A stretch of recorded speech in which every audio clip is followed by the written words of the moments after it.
to my little audience.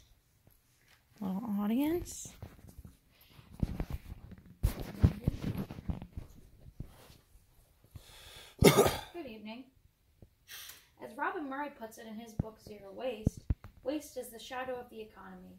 Stripped of desire, it weighs like a corpse around the necks of the living. It is placed in black bags and transported like the dead to sites of exclusion, to landfills and incinerators, the graveyards and crematoria in the kingdom of objects. Or simply put, waste or pollution is bad. Pollution comes in all different forms, such as land, air, and water pollution, and harms the earth in different ways, like causing climate change. Many researchers have said that this problem is almost solely caused by human activity. National Geographic, Causes of Global Warming Explained, Christina Nunez, Deforestation Explained. It is apparent that the abuse of things like meat and dairy consumption, single-use plastics, and chemicals are big factors in harming the environment, and we are the cause of it. So, what can someone like me do about such a big problem? Well, that was questioned between the late 1990s and early 2000s by municipalities in the UK. Robin Murray, Zero Waste.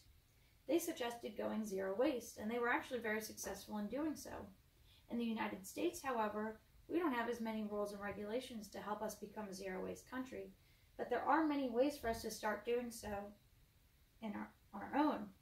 A few of the easiest ways for us to start becoming zero waste are by eating less meat and dairy, buying reusable items, and making our own products. When people think of not eating meat to save the planet, they might think about wildlife activists like PETA, whose goals are to protect animals and keep them from the cruelty of meat processing. What some people may not know is the even bigger reasons for why people should cut out large portions of meat and dairy. Some of the other reasons to limit this consumption are that raising the animals takes in more energy than it puts out, can cause diseases from manure and chemical runoff, and deplete fresh water supply to hydrate these animals. The whole process making up 60% of the Earth's greenhouse gas emissions, and about 86% of these mammals now making up either livestock or humans.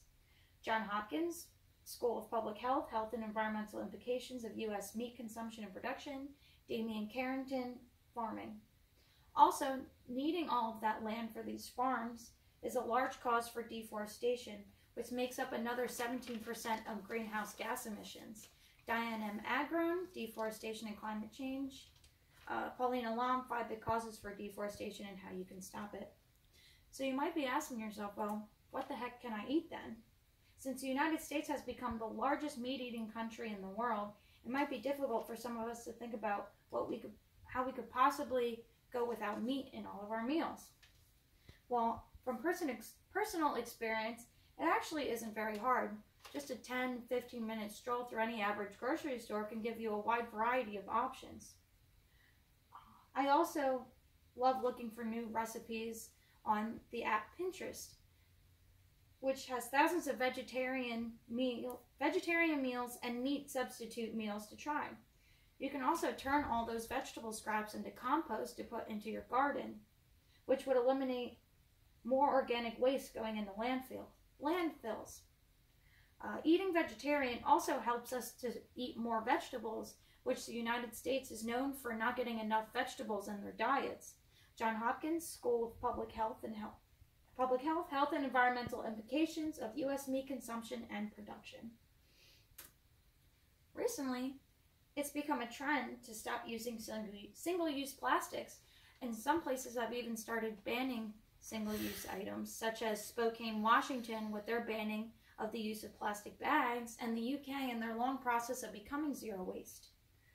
Drew Reeves, Spokane residents react to the bill to ban single-use plastics. Though plastic has been looked at as evil to the environment, its invention has actually brought a lot of good. Thanks to plastic, countless lives have been saved in the health sector. The growth of clean energy from wind turbines and solar panels has been greatly facilitated, and safe food storage has been revolutionized. Without plastics, we wouldn't have things such as needles, plastic gloves, and Tupperware. The issue is our overuse of single-use plastic on things like plastic cutlery, throwaway cups, takeout food, plastic straws, and plastic bags. And just plastic alone makes up about half of the world's waste and does not easily break down. UN environment, single-use plastics. The plastic that is used for our single-use lifestyle can take anywhere from 10 to 1,000 years to break down, and plastic bottles alone are said to take 450 years. Rick LeBlanc, The Decomposition of Waste in Landfills and A Story of Time and Materials. Some of the easiest ways to cut out this single-use living is by getting reusable items to replace the things that we would usually use a throwaway item for, like using reusable straws, cups, bags, towels, and beeswax wraps to preserve our food. You'll have less trash to throw out, can save money, won't have plastic chemicals in your drinks and food, and will help reduce the plastic that would inevitably end up in a landfill. Another thing, some people like to replace plastic items with paper items, and while that does reduce the plastic pollution, it is just making the deforestation issue worse and putting more organic waste in our landfills. Other good reasons to stay away from dairy and meat and to stop using single-use plastic is that there are chemicals in them. In Deborah Redalia's book, Toxic Free, How to Protect Your Health and Home from the Chemicals That Are Making You Sick, she goes into depth about how to keep toxins out of your life. Some of the things she lists that have harmful toxins in them are dairy products, plastics, air fresheners, toilet cleaners, and many other everyday household items.